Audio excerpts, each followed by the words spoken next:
O cangaço foi um fenômeno de banditismo, crimes e violência ocorrido em quase todo o sertão do Nordeste do Brasil.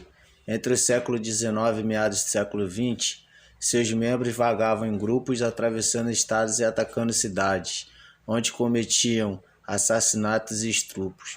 Para muitos especialistas, o cangaço nasceu como uma forma de defesa dos sertanejos diante de graves problemas sociais e da ineficácia do Estado em manter a ordem pública. Um dos principais líderes do cangaço foi Virgulino Ferreira da Silva, vulgo Lampião. O termo cangaço vem da palavra canga, uma peça de madeira usada para prender junta de bois a carro ou arado, conhecida também como jugo. Por volta de 1834, o termo cangaceiro já era utilizado para se referir a bandos de camponeses pobres que habitavam os desertos do Nordeste brasileiro, vestindo roupas de couros e chapéus, carregando carabinas, revólveres, espingardas e facas longas e estreitas, conhecida como peixeiras.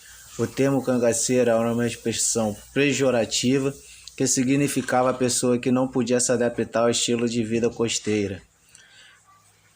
Por esta altura, naquela região, havia dois principais grupos de bandidos armados, frouxamente organizados, que trabalhavam para quem pagasse o seu preço, geralmente proprietários de terras que queriam proteger ou expandir seus limites territoriais e também lidar com os trabalhadores rurais e os cangaceiros. Bandidos que tinham algum nível de apoio da população mais pobre, em favor de quem sustentava alguns comportamentos benéficos com atos de caridade. Bandidos que tinham algum nível de apoio da população mais pobre, em favor de quem sustentava alguns comportamentos benéficos, como atos de caridade, a compra de bens por preços mais altos e promovendo bailes. A população fornecia abrigo e as informações ajudavam a escapar das incursões das forças policiais, conhecidas como volantes, enviados pelo governo para detê-los. O cangaço pode ser dividido em três subgrupos: os que prestavam serviços caracterizados para os latifundiários, os satisfatórios, expressão de poder dos grandes fazendeiros, e os cangaceiros independentes, com características de bandidismo. Os cangaceiros conheciam bem a caatinga, por isso era fácil para eles fugir e se esconder das autoridades. Estavam sempre preparados para enfrentar todo tipo de situação. Conhecia as plantas medicinais, fontes de águas, locais com alimentos, rotas de fugas e lugares de difícil acesso. O primeiro bando de cangaceiros que se tem conhecimento foi de Jesuíno Alves de Melo Calado, o alcunhado Jesuíno Brilhante, que agiu por volta de 1870 nas proximidades da cidade de Patu, entre a divisa dos estados do Rio Grande do Norte e Paraíba.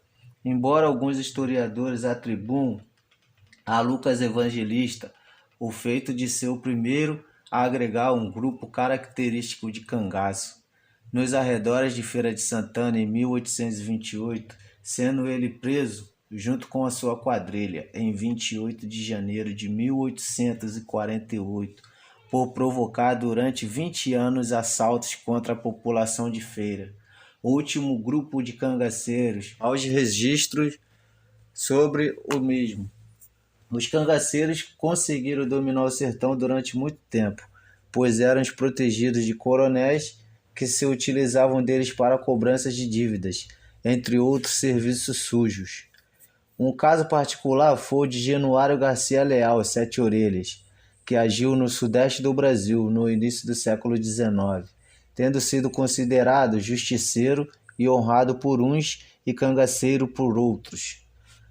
Consolidou-se uma forma de relação entre os grandes proprietários e seus vaqueiros.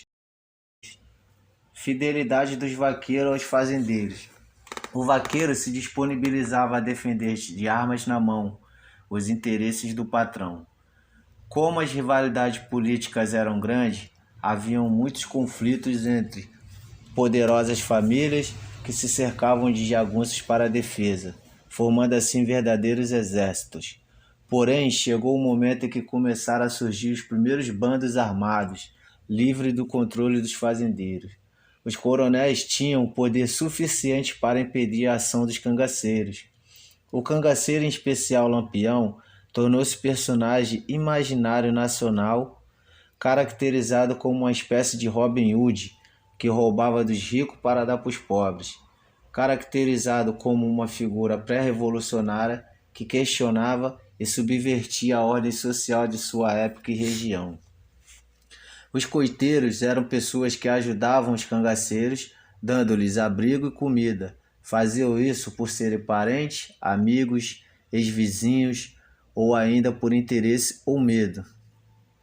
Volantes e macacos eram pequenos grupos de soldados, cerca de 20 a 60, de todos os estados de Federação Brasileiras, formado pelo governo através das agências de aplicações da lei, enviados para procurar e destruir os cangaceiros, que muitas das vezes se referiam a eles como macacos, devido seus uniformes marrons e sua vontade de obedecer ordens. Alguns deles portavam estas modernas metralhadoras, armas que os cangaceiros rapidamente aprenderam a temer, mas estavam sempre dispostos a roubar para o seu próprio uso. Os cangaceiros tinham noções muito específicas de como se comportar e de se vestir. Primeiro de tudo, a maioria deles sabiam costurar muito bem, vivendo nas terras semiáridas no nordeste do Brasil. Tiveram que sobreviver em meio a arbustos secos, pontiagudos. Apesar do calor durante o dia, os cangaceiros preferiam usar roupas de couro enfeitadas com todos os tipos de fitas coloridas e peças de metal. Eles também usavam luvas de couro com moedas e outras peças de metal costuradas por eles quase como uma armadura. Por causa do calor forte e da ausência de água, alguns cangaceiros, especialmente Lampião, usavam perfumes caros como os franceses, muitas das vezes roubados de casas das pessoas ricas e usadas em grandes quantidades. O kit básico no cangaço era chapéu de couro com abas largas dobradas, munições de até 18 quilos, armas. A mais conhecida era o rifle Winchester 44, bolsas com remédios, fumo e brilhantina, punhal, lenço para proteger boca e nariz contra a poeira, roupas resistentes como mangas compridas contra o sol, cantil com água cachaça. Armas do cangaço.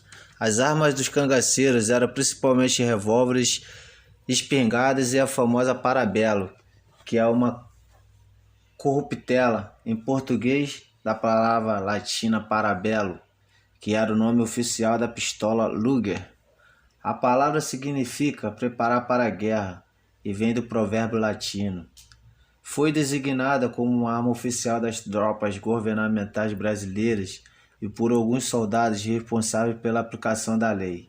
Os cangaceiros também ficaram famosos por usarem uma faca fina, longa e bem afiada, chamada peixeira, criada originalmente para a limpeza de peixe. Além disso, também usavam o famoso punhal. Essas armas brancas eram bastante utilizadas pelos cangaceiros para matar seus inimigos. Galerinha, deixe seu like se gostarem do conteúdo, ative o sininho de notificação, se inscreva no canal e até o próximo vídeo, beleza? Fui!